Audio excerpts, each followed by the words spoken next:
বন্ধুকে বাড়িতে এনে বোর কাছে কট খেয়ে গেছে, এখন ভাইটিকে কে বাঁচাবে আপনারাই বলেন। কি হয়েছে? আসসালামু আলাইকুম ভাবি। ওয়ালাইকুম আসসালাম। এই একটু এদিকে এসো তো। কি হয়েছে? বলা নেই কোয়া নেই, সাথে করে একজন নিয়ে আসো কিছু জন্য। আস্তে কথা বলো, ও শুনলে কি মনে করবে না? যা মনে করে করুক, তাতে আমার কি? অমন করো না, একটু নাস্তা দাও, খেয়েই চলে যাচ্ছে। আমি কিছু দিতে পারবো না, তোমার পিড়িতে লোক তুমি দাও। এই শোনো, কি যন্ত্রণা, আমি এখন কি নাস্তা বানাবো? ভাবি আমি তো আসবোই না, ওই আমার জোর করে ধরে নিয়ে আসলো। ও তো এরকমই, যখন তখন যাত্রা ধরে নিয়ে চলে আসে। ভাবি রিজভি কই? এই তো আমি চলে আসিছি। বলছি একটু এদিকে এসো। কি হয়েছে? নাটক তো ভালোই শিখেছো। কিসের নাটক? এই যে বাইরের আসার সময় 60 টুকরো কিনে নিয়ে আসলে, তা আমার বলনি কেন? বাইরের থেকে কিনে নিত, আমি নিজে হাতে বানাইছি। কিভাবে?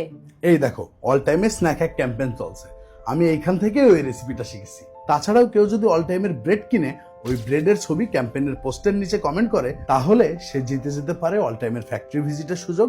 এছাড়াও থাকছে আকর্ষণীয় সব পুরস্কার। বাহ, চলো তোমার 60 টুকরো কেমন হয়েছে খেয়ে দেখি। চলো। ওই হাবাইতের ঘরের হাবাইতে কোনদিন কিছু খাসনি?